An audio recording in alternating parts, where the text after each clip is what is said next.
talk of the notion of idea of progress.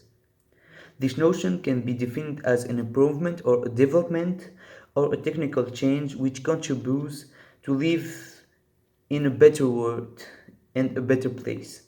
To my mind, this term can be illustrated. This notion is India. After a long period of poverty, India is now growing and it is even considered as the largest democracy in the world. So, to what extent does India represent an idea of progress? My presentation will be divided in three parts. First of all, I will talk about the India story. Then I will study about a traditional country considered as undeveloped. And finally, I will focus on the modern aspect of this country. So, first of all, the history of India from a British colony to the largest democracy in the world. After being a British colony since the 16th century, India became independent in 1947. Moreover, in the 19th century, India was considered as the jewel in the growth of British Empire as it was a precious colony from them according to the documents we studied in class about the history of nation. When the Indians feel like they were used in their country, they start to fight for the independence, and one of the heroes to fighting for the independence was Gandhi. He made an anti-British campaign of non-violent civil disobedience to obtain the independence. Today, India is the seventh largest country in the world. She is considered the world's largest democracy. A. So now we will pass to the second part, a traditional country considered as undeveloped. A. Inequalities between men and women. Inequalities between men and women are very present in this country. The women in India are suffering from a male-dominated society. We studied a document called Another Girl, who explained very good this inequality. This document talks about a woman named Kavita. She gave a birth to her child, and her husband don't accept this child because in India the girls don't have a great status in India. And in class we focus on a reporting named Indian Girls Go Missing, which treats the issue of the down payment for the weddings, and it explains the facts that baby girls are killed. B. Now we will talk about the literacy rate.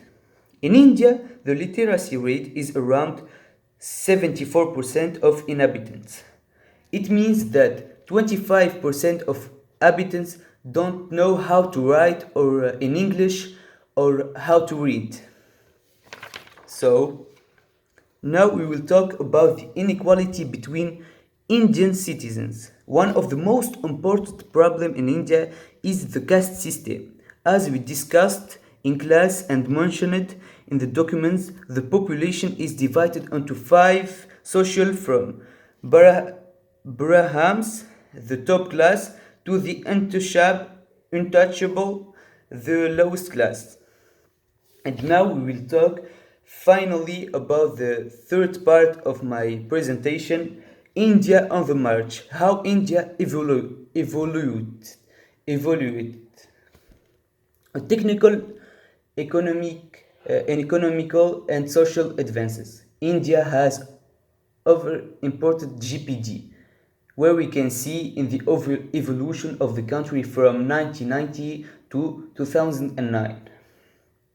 India is considered as a country on the march because the economy keeps changing in a positive way, thanks to the constant development of the high-tech sectors.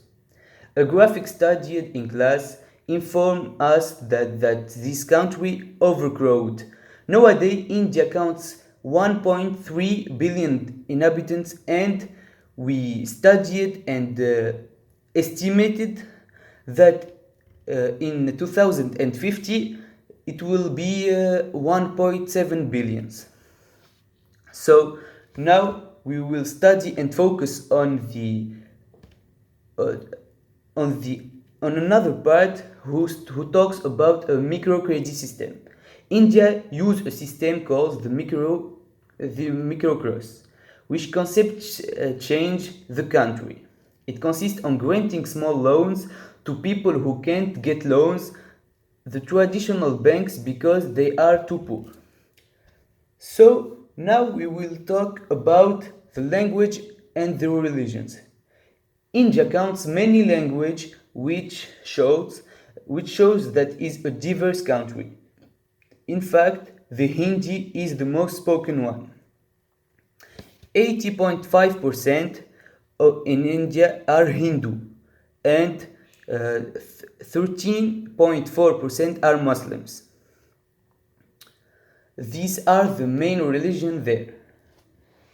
Now we will focus on the society and mentalities.